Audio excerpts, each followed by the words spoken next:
Hey everybody, I'm Jesse, and welcome to another edition of Gen X Thinks. And today I'm going to talk about why Gen X doesn't get offended and why other generations do, and what does it mean to be offended, and what are the consequences of being offended.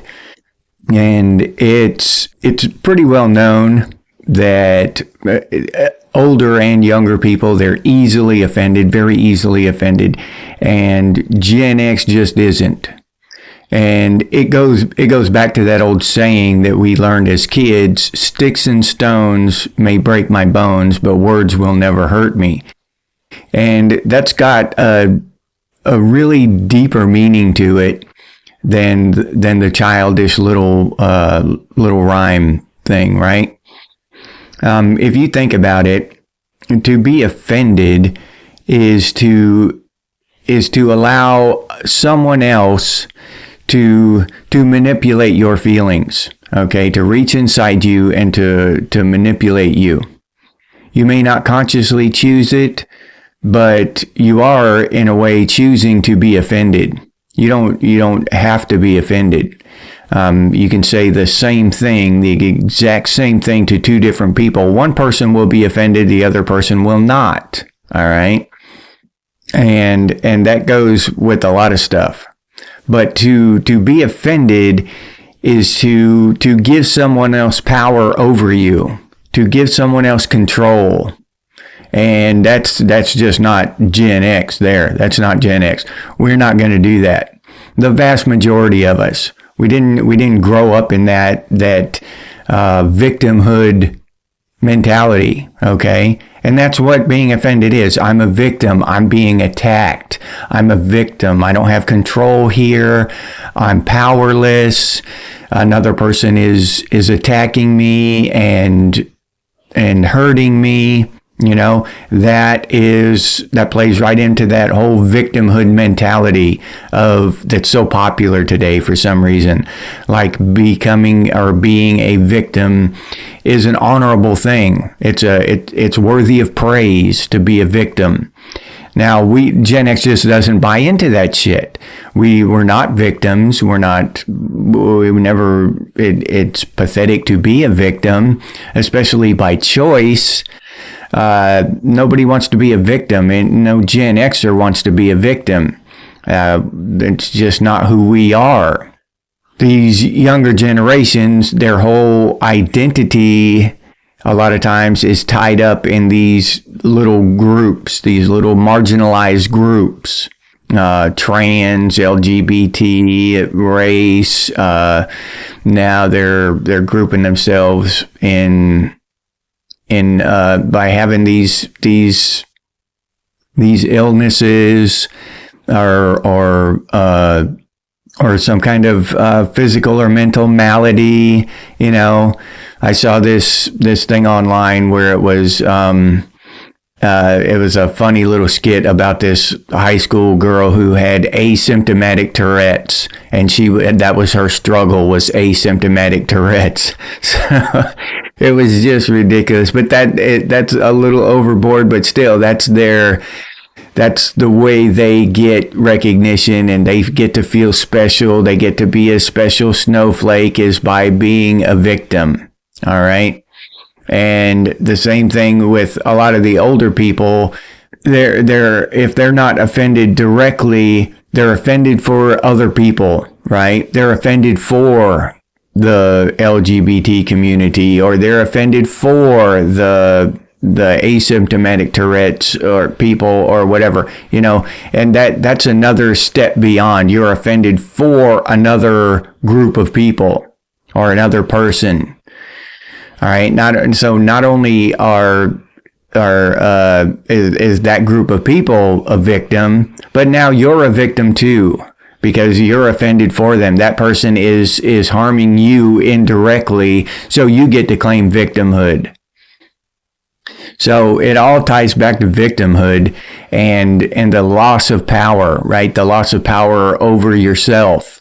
Not power out into the world, but power over yourself, self-control, self-regulation, moderating your own emotions, your own feelings. It's just too much. Your feelings are just too much. They're too big. You can't control them, and anybody can just reach inside you and just manipulate them at will, right?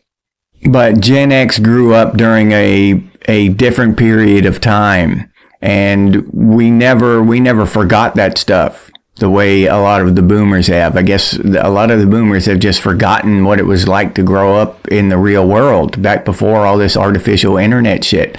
I don't know. I really haven't sat down with one of those no king protesting weird boomers and tried to figure out what the hell they're thinking and why they do what they do. So I honestly have no idea.